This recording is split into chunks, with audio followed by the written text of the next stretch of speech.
Another North Carolina dentist is accused of over-sedating patients. It is a trend WRAL has covered extensively, reporting on the multiple deaths that has caused. WRAL Investigates Sarah Kruger explains how a bill that could go before the full state Senate this week is pushing for more accountability for the dental board. Just this month, the state dental board took action against Charlotte area dentist Dr. William Linger, accused of over-sedating patients. WRAL Investigates has reported there have been 8 dental anesthesia-related deaths in the last 13 years. While no one died in Linger's case, the documents explain the consequences could have been significant, further showing Dr. Linger had gotten in trouble for the same thing just a few years ago. While he surrendered his sedation permit for now, there's a clear path spelled out by the dental board for him to get it back again. Well, it looks like the dental board is maybe identifying more with the dentist than they are with the patient in the chair. I'd ask them, would you send your child to that dentist to be sedated? Would you send your family member there? Or would you go sit in his chair? That's State Senator Amy Galey, a Republican who represents Alamance and Randolph counties. The recent case is one example of why she wants to bring more accountability to the dental board by changing how its members are chosen.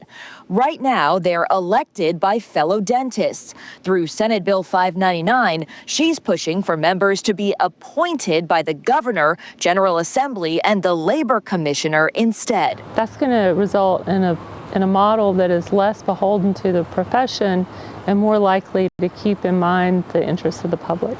I took a look at other boards and found the current way the dental board is composed is unique. For the state's medical and veterinary boards, for example, their members are already appointed by the governor and the legislature.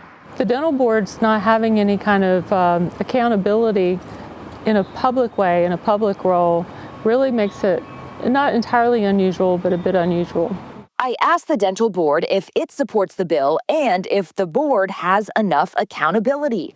CEO Bobby White told me by phone they do not support it and think the board already is accountable to the public. If your bill goes through and there's this new composition of the dental board, do you think the public will be safer for that? Yes, there'd definitely be the opportunity for the public to be safer.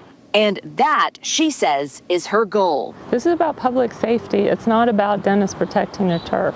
Sarah Kruger, WRAL News, Raleigh. Sarah reached out to the offices of Senate Leader Phil Berger and House Leader Dustin Hall to ask if they support the bill. She hasn't heard back. Sarah called the office of the Charlotte-based dentist and his attorney to ask for his perspective on the board's actions against him and did not get a response. You can find WRAL Investigates previous reporting on issues with dentists across North Carolina right now on WRAL.com. Go to the Investigates section.